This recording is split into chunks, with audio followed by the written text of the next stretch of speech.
प्यारे छात्र छात्राओं एवं दोस्तों, आप सभी लोग कैसे हैं। आज मैं आपसे बातचीत करने वाला हूँ मेडिसिनल केमिस्ट्री के अंदर यूनिट 4 में एंटी प्रोटोजोअल एजेंट्स के विषय में।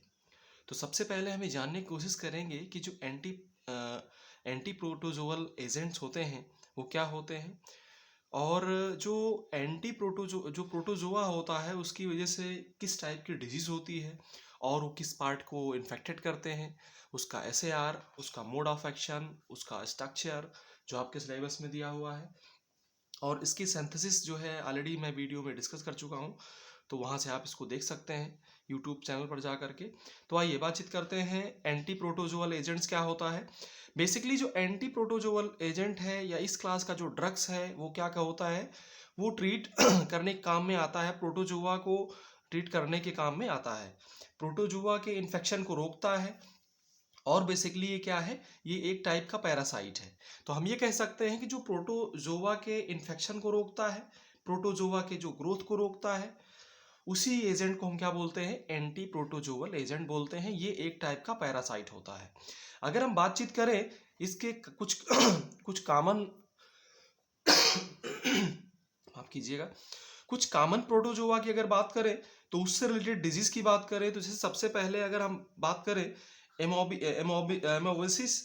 एमोबेसिस जो है आपका, वो जो है इटनोमोबिया हिस्टोलिटिका, जो इसका जो काजेटिव एजेंट है इस डिजीज का। एमोबेसिस जो एक डिजीज है, इसका काजेटिव एजेंट क्या है, इंट अमीबा एंटोहिस्टोलिटिका। ये अफेक्ट करता है इंटेस्टाइन पार्ट को और लीवर पार्ट को। किसको अफेक्ट करता है, इंटेस्टाइन पार्ट को और लीवर पार्ट को। दूसरा जो है वो क्या है, अफ्रीकन स्लीपिंग सिकनेस। ये क्या है, ये जो है आपका ट्राइपिनोसोमा ब्रुनसी, जो आपका है ट्राइपिनोसोमा ब्रुनसी, जो आपका है ब्लड और ब्रेन को अफेक्ट करता है। ये जो इस टाइप के जो काजेटिव एजेंट हैं, बेसिकली वो ब्लड और ब्रेन को अफेक्ट करते हैं।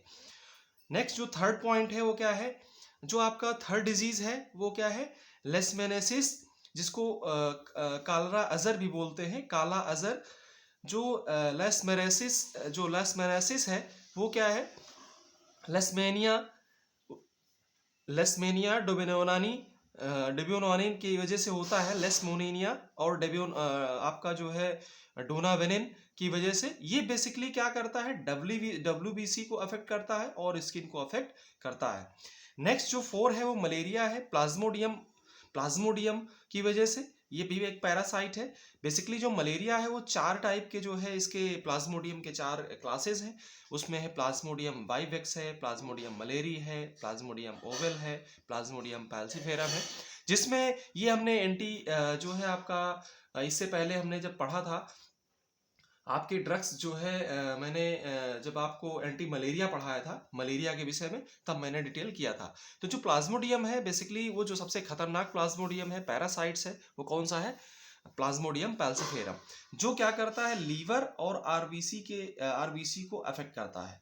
नेक्स्ट क्या है, जो नंबर 5 है, वो जो डिजीज है वो जो आपका है वो बेबियोसियोसिस। बेबियोसियोसिस जो है वो क्या होता है, बेबियासी माइक्रोटाई की वजह से होता है, जो आरबीसी को डिस्ट्रैक्ट करता है या आरबीसी को अफेक्ट करता है।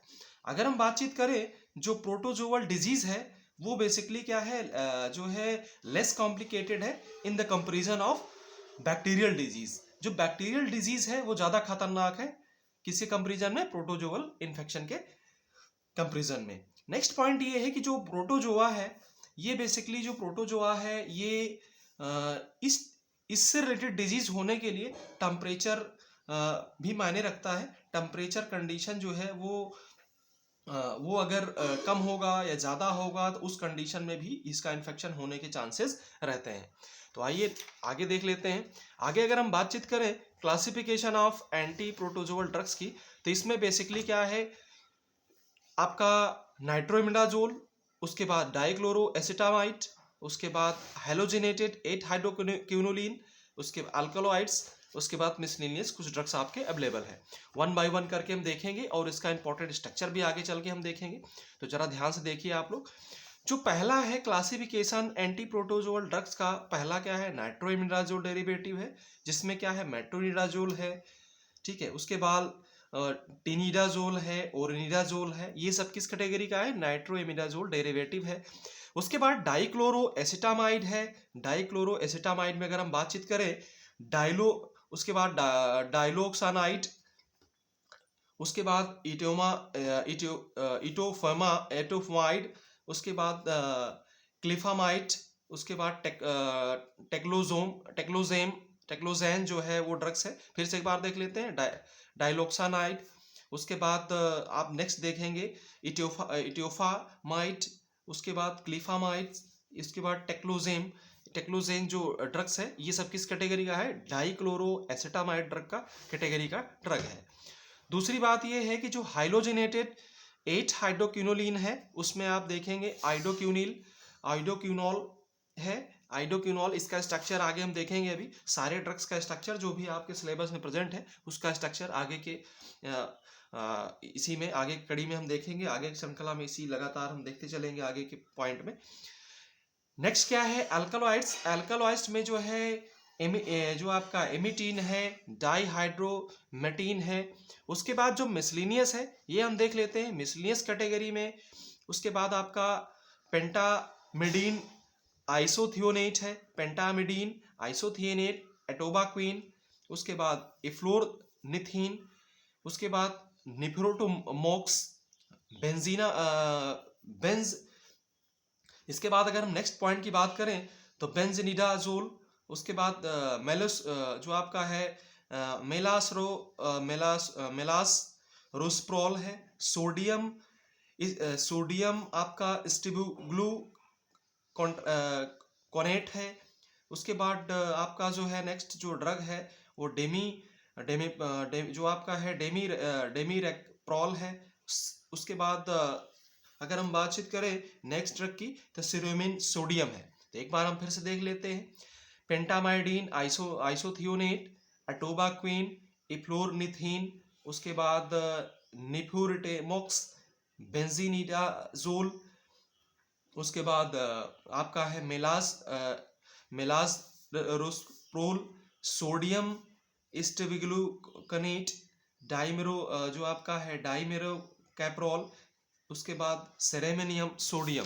अगर हम इसके स्ट्रक्चर की बात करें तो इसका स्ट्रक्चर कुछ इस प्रकार है, जो भी आपके सिलेबस में ड्रग अवेलेबल है उनका स्ट्रक्चर हम पूरी तरीके से देखेंगे। जैसे मेट्रोनिडाजोल है तो उसमें क्या है, एक हेट्रोसाइक्लिक रिंग है जिसमें दो एक जो है आपका मिथाइल ग्रुप है, उससे अटैच नाइट्रोजन से अटैच जो है दो हेट्रो आइटम है, और एक नाइट्रोजन से अटैच एक आपका इथाइल के साथ अल्कोहल ग्रुप भी लगा हुआ है, उसके बाद नाइट्रो ग्रुप भी लगा हुआ है। तो इस प्रकार जो है थिनिडाजोल जो आपका थिनिडाजोल है, उसमें आप देख सकते हैं एक हेट्रोसाइक्लिक रिंग है जिसमें एक मिथाइल ग्रुप है और एक दो हेट्रो आइटम है, एक हेट्रो आइटम से अटैच्ड एक चैन है जिसमें आपका SO2 ग्रुप लगा हुआ है, साथ ही साथ जो है मिथाइल ग्रुप भी अटैच है, नाइट्रो ग्रुप लगा हुआ है।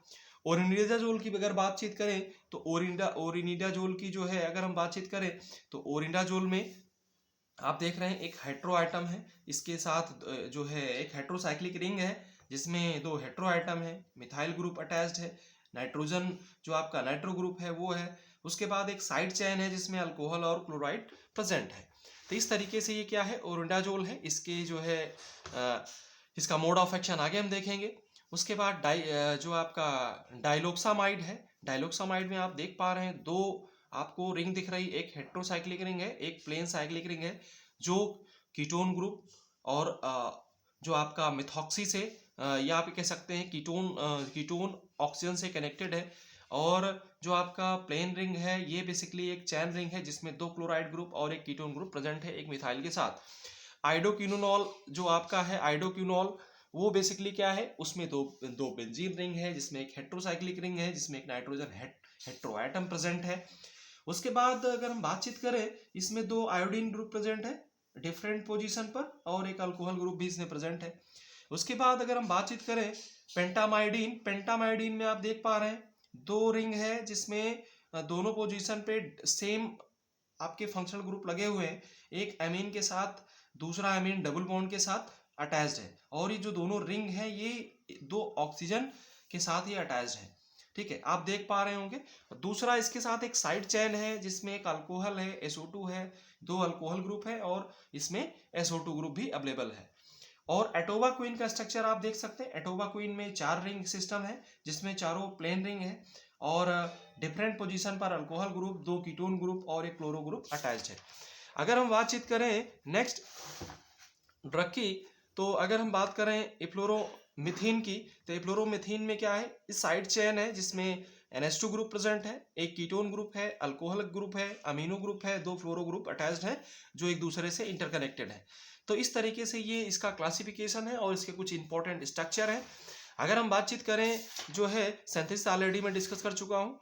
अगर हम मोड ऑफ एक्शन की बात करें तो एंटी प्रोटोजोअल जो ड्रग्स है बेसिकली क्या है, अगर हम बातचीत करें मेट्रोनिडाजोल की, तो मेट्रोनिडाजोल क्या करता है, मेट्रोनिडाजोल जो है वो मेटाबोलाइट्स आफ्टर मेटाबॉलिज्म के बाद क्या करता है, डीएनए जो हेलिक्स है, ठीक है, उसको क्या करता है, उसके फ्रेगमेंट्स कर देता है, छोटे छोटे फ्रेगमेंट कर देता है जिससे उसकी प्रोटीन सिंथेसिस रुक जाती है और आपका जो जो प्रोटोजोआ है वो पूरी तरीके से क्या होता है, इनहिबिट हो जाता है, इनहिबिट हो जाता है। आपको प्रोटोजोअल साइडल इफेक्ट या प्रोटोजोअल स्टैटिक इफेक्ट आपको मिलता है। तो फिर से एक बार समझ लीजिए, मेट्रोनिडाजोल क्या होता है, ये मेटाबोलाइज होता है बॉडी में जाने के बाद और ये क्या करता है, डीएनए का फ्रेगमेंट करता है, डीएनए को जो डीएनए हेलिक्स है उसको छोटे छोटे पार्ट में डिवाइड करता है ताकि जो है, जब जैसे सपोज दैट ये कोई प्रोटोजोआ है, अगर इसके आप छोटे छोटे वाल को, इसके आप अंदर के मटेरियल को धीरे धीरे करके छोटा छोटा करके अगर इसको डिफरेंट टुकड़ों में आप बांट देंगे तो ये किस तरीके से प्रोटीन सिंथेसिस कर पाएगा, नहीं कर पाएगा। तो इसकी जो है प्रोटीन सिंथेसिस वो पूरी तरीके से रुक जाएगी और ये जो आपका प्रोटोजोआ है वो पूरी तरीके से इनहिबिट हो जाएगा, किल हो जाएगा। अगर हम बातचीत करें एंटी प्रोटोजोअल जो आपका SAR है, इसी में क्योंकि मेट्रोनिडाजोल का सिंथेसिस हमने पढ़ा तो मेट्रोनिडाजोल का हम जो है SAR ही पढ़ लेंगे। और ठीक है, ये जो है, ये जो मेट्रोनिडाजोल ड्रग है ये किस क्लास का ड्रग है, ये बेसिकली जो आपका नाइट्रोइमिडाजोल क्लास का ड्रग है। तो जो आप देख पा रहे हैं इसमें एक हेट्रोसाइक्लिक रिंग है जिसमें 2 हेट्रो आइटम है और एक नाइट्रो आपका जो नाइट्रो ग्रुप लगा हुआ है और डिफरेंट पोजीशन पे हम डिफरेंट सब्स्टिट्यूशन करके हम इसको देखने की कोशिश करेंगे। चलिए देखते हैं। जो नाइट्रोजन पोजीशन है ये क्या है, बेसिकली बहुत ही एसेंशियल है ओवरऑल कंपाउंड की एक्टिविटी के लिए। इसको यहाँ से रिमूव कर पाना संभव नहीं है, अगर इसको आप हटाते हैं तो ओवरऑल कंपाउंड की जो एक्टिविटी है पूरी तरीके से वो डिक्लाइन कर जाती है। तो ये बात आपको समझना है। दूसरी बात ये है कि अगर ये जो NO2 ग्रुप है ये क्या है, बहुत ही पोटेंट एक्टिविटी प्रोड्यूस करता है। अगर इसको आप किसी फंक्शनल ग्रुप से रिप्लेस करते हैं तो आपकी जो है एरोबिक एक्टिविटी है वो पूरी तरीके से खत्म हो जाती है, या आप ये कह सकते हैं कि कंपाउंड की जो एक्टिविटी है वो पूरी तरीके से खत्म हो जाती है। अगर ये जो R1 है यहाँ पे अगर कोई बल्कि ग्रुप आप लगाते हैं तो इंक्रीज एरोबिक एक्टिविटी, यानी एरोबिक टाइप के जो आपके प्रोटोजोआ हैं उसको क्या है, उसके प्रति जो ड्रग्स की एक्टिविटी है बहुत तेजी से बढ़ जाएगी। R2 और R3 की जगह पे अगर आप हाइड्रोजन यहाँ पे यूज करते हैं, हाइड्रोजन से सब्स्टिट्यूशन करते हैं तो कंपाउंड अपना एक्टिविटी मेंटेन रखता है और किसी तरीके का कोई भी एक्टिविटी ना इनहेंस होता है ना डिक्रीज होता है। नेक्स्ट पॉइंट ये है कि अगर आप बात करें R2 की जगह पे, तो जो ये हाईएस्ट एक्टिविटी आपको मिलेगा अगर यहाँ पे कोई जैसे नाइट्रो ग्रुप अगर आप लगाएं, नाइट्रोविनाइल ग्रुप आप यहाँ पे लगाएं तो आपको बहुत ही मैक्सिमम एक्टिविटी इस ड्रग की मिलेगी। 5 टाइम इंक्रीज हो जाएगा अगर यहाँ पे आप R2 की जगह पे NO2 लगाएं, R3 की जगह पे N-ब्यूटाइल ग्रुप अगर आप लगाएं, ठीक है। जनरली हाइड्रोजन यहाँ प्राप्त होता है लेकिन हाइड्रोजन की बजाय अगर आप इन दोनों चीज़ों से आप सब्स्टिट्यूशन करते हैं तो कंपाउंड की एक्टिविटी ओवरऑल बढ़ जाती है।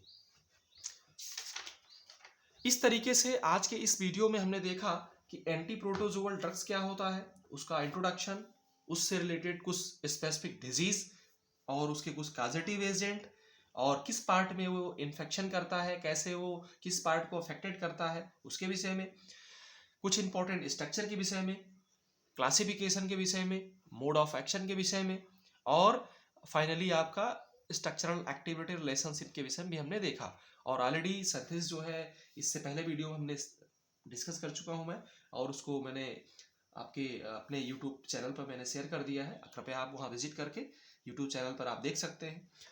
तो अगर ये वीडियो आपको पसंद आया हो तो इसको लाइक करें, चैनल पर अगर नए हो तो सब्सक्राइब करें, अपने साथियों में इसको शेयर करें और इसको अपने जूनियर्स में, अपने अ, और भी कॉलेजों में और भी साथियों में इसको सर्कुलेट करें ताकि सभी को इजी लैंग्वेज में समझाया जा सके। और चैनल पर आप नए हो तो कृपया चैनल को लाइक और सब्सक्राइब जरूर करें। वीडियो देखने के लिए आपका बहुत बहुत धन्यवाद।